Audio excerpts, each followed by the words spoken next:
jotaay ji. Moi je crois que on va s'inscrire dans une logique de bien faire maanaam ñu jóge fii kenn merul ñu jóge fii tabaxaat defaraat association bi bu fekkente y a deux points de vue contradictoires nanu seet nan la ñu def pour que benn groupe rejoindre d'autres groupes et par conséquent awma ci benn problème pour rejeter l'assemblée générale mais kenn waxoon na ko fii pour ku xam association bi ni mu doxee depuis 1991 amul benn assemblée générale de reconduction bi nga xamante ni passé na 100 personnes amul. Les anciens sont présents, certains sont là, ils peuvent m'en témoigner. Amul ñaareel assemblée générale pour falaat président bi mu am 100 personnes loolu musul am pour ceux qui ne connaissent pas l'association ma wax leen loolu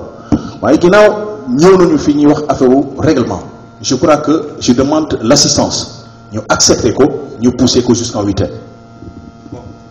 léegi ñaari argument lañ fi développé benn bi mooy jafe-jafe yu bari yoo xam ne association bi am na ko jéem a chaque fois bu ñu texte bi waxee lenn mënuñu ko def ñu lijjanti ko ba jaarale ko loolu mooy benn argument bi loolu dafa war a dakk dafa am ñu ne loolu dafa war a dakk nañu tàmbali di appliquer suñu texte yi loolu mooy benn argument bi beneen argument bi mooy nous avons une tradition d'accommoder certaines difficultés y compris l'assemblée générale bi weesu amul woon quorum bi ñu doon voté amul woon quorum 1000 et quelques ñoo fa ñëw association bi ça fait presque 3500 waaw ba tey li nekk ci fichier bi ça fait 2300 et quelques li nekk ci beneen fichier bi nga xam ne dugaluñ ko ci machine bi ça fait 82 pages cela veut dire donc que on n'a jamais eu les 50 donc ñaari arguments yi je pense que bu ci nekk ñi ci far joxe nañu suffisamment d'arguments boo xam ne ragal naa ne bu ñu fi fanaanoon di wax itam dañuy répéter waat les mêmes arguments yi ñu joxe woon je pense que il est de bon ton que bu nit ñi di discuter ci seen biir te mënuñoo am accord majorité bu clair vote moo koy séparer lu tax vote moo koy séparer mooy am na ñoo xam ne waxuñu mais am na lu ñu xalaat comme bëgguñoo wax mais nañ leen laaj ñu exprimer ko par vote donc je vous propose ñaari question la ñi d'accord ñu continuer la tradition d'accommoder ñu continuer assemblée générale bi d'après c'est une continuation de l'assemblée générale ak ñi d'accord ne dañuy koy dàq woote waat quel que soit le nombre bu fi nekk comme ni ko texte yi waxee ñu def assemblée générale te li nga xam ne moo amul benn discussion texte yi 50% la wax wala 75% la wax wala 2/3 la wax loolu y a pas de discussion bu mu ci mën a doon 50 amu fi 75 amu fi 2/3 amu fi donc je pense que je propose que ñi nga xam ne ñoo d'accord pour xaaral ma jël ku may wàññal sax ana je regrette dañuy voter daam je regrette dañuy voter daam ma ne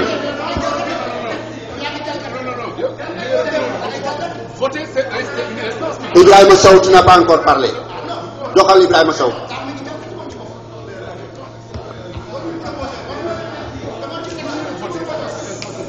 asalaamaaleykum mbokk yi maa ngi leen di nuyu yéen ñëpp ku si nekk ci turam ak santam nañu dépassionné nañ def ndànk rek ñu dégloon te ñu waxtaan defe naa daam man ak li gars yi wax ci laa d'accord mënuñu voter sur une question de règlement boo xam ni le point de règlement est clair le règlement dit clairement que suñuy def assemblée générale bu mel nii dafa am benn nombre boo xam ne dañ ko war a am suñ ko amul waruñu ko def évoquer sax que la dernière fois bi ñuy def assemblée générale amuñu woon quorum c'est pas une raison pour dire que tey encore waruñu xool quorum c'est-à-dire même su fekkee def nañu erreur la dernière fois ba ñu xool ndax am nañ quorum am déet pour autant c'est pas une raison pour dire que tey itam dañu avancer ci loolu c'est-à-dire il faut pas qu'on crée une tradition de violation de nos textes pour autant man je dis que li règlement bi wax mooy dañu war a am quorum balaa ñuy def assemblée générale mais par rapport ak difficulté yi ñu am ak par rapport ak affaire yépp ni mu demee man dama doon ñaan nit ñi nañu bàyyi ñu def assemblée tey bi on avance là-dessus. Nous baillons le bureau BBS pour nous faire nous commencer ces ligues. Et on avance sur ces histoires-là. Parce qu'on a trop mobilisé cette communauté, on a trop pris cette communauté en haleine. Nous avancer, sachant que ce n'est pas ce que le règlement a dit, en compromettant, en disant que le règlement doit. Mais par rapport à la disposition unique, peut-être nous respecter le règlement, ou bien nous devons compromission. C'est mon point de vue. Mais c'est mon point de vue personnel. Alors, si les gens sont d'accord, s'ils ne sont pas d'accord, nous devons. Mais encore une fois, on ne peut pas dire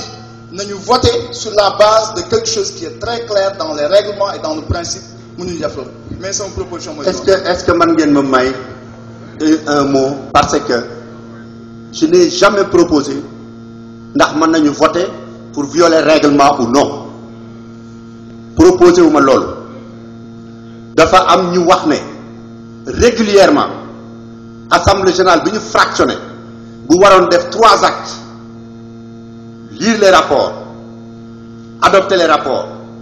élire le comité directeur élire le bureau dafa am ñu tok fi ñu japp né assemblée générale bobu lañu continuer tay que buñu ko continuer ce sera exactement en accord avec les textes am ñu né absolument pas il y a une rupture. Dès qu'on a fini ce dimanche-là, c'est une nouvelle situation. Voilà les 2 termes du vote. Je n'ai jamais proposé qu'on viole ou on ne viole pas. Il y a des gens qui disent que c'est une continuation de l'Assemblée générale. Ce n'est pas une continuation, il y a rupture. Et je demande à l'assistance de voter sur ces 2 questions. Je ne demande pas à violer les textes. Voilà. Je pense que quand même il y a une réunion, si les gens ne peuvent pas être d'accord, si on estime qu'il y a suffisamment d'arguments qui sont sortis, les uns aussi valables que les autres, ben moyen la ñu am pour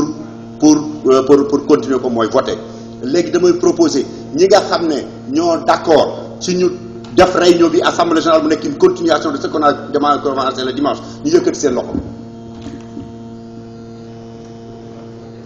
Oui, ndax dañuy continuer wala dañuy arrêter. Ñi d'accord pour ñu def réunion bi tay normalement continuer assemblée générale ñu yëkëti seen loxo. Je voulais bien mettre ma tablette. 1, 2, 3, 4, 5, 6, 7, 8, 9, 10, 11, 12, 13, 14, 15, 16, 17, 18, 19, 20, 21, 22, 23, 24, 25, 26, 27, 28, 29, 30, 31, 32, 33, 34, 35, 36, 37, 38. Gisuma ko woon ma après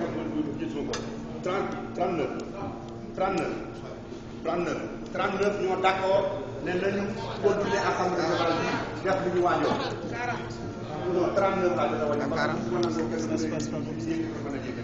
donc wàññi nañ ba dellu si waat 39 ñaan ñoo d'accord ñu renvoyer ko jàppaat beneen date pour def assemblée générale 1 2 3 4 5 6 7 8, 9, 10. On continue l'Assemblée générale. Président Solo Diafouné, le président de l'association, pour lire son rapport moral.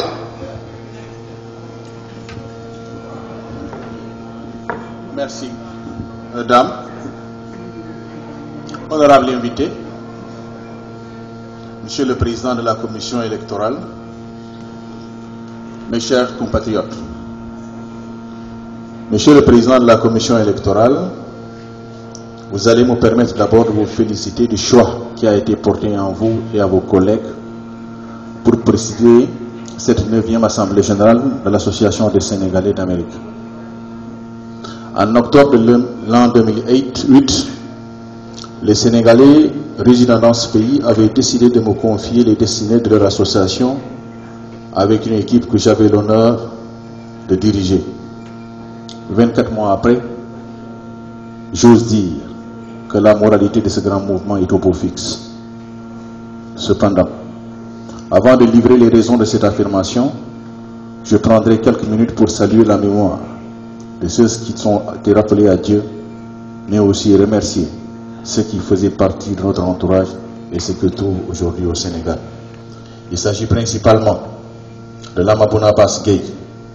le doyen Gomba Diakhaté, le doyen Habib Dieye, le doyen Golbert Diaye, mais aussi de celui que vous et moi avez connu en commun et aimé. Il s'agit de Cheikh Niang,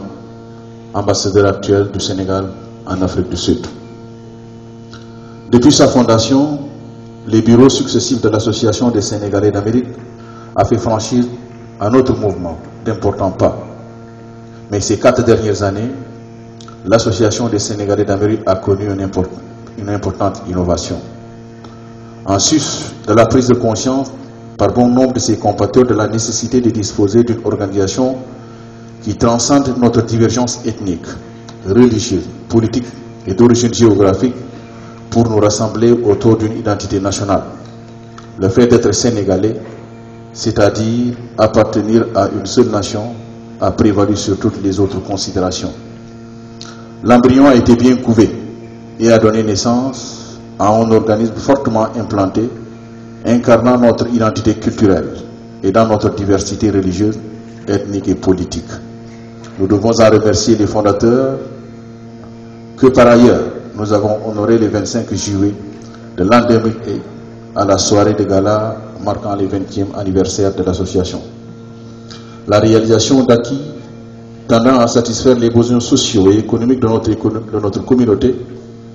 notamment dans le domaine de l'information, du logement social, de l'assistance humanitaire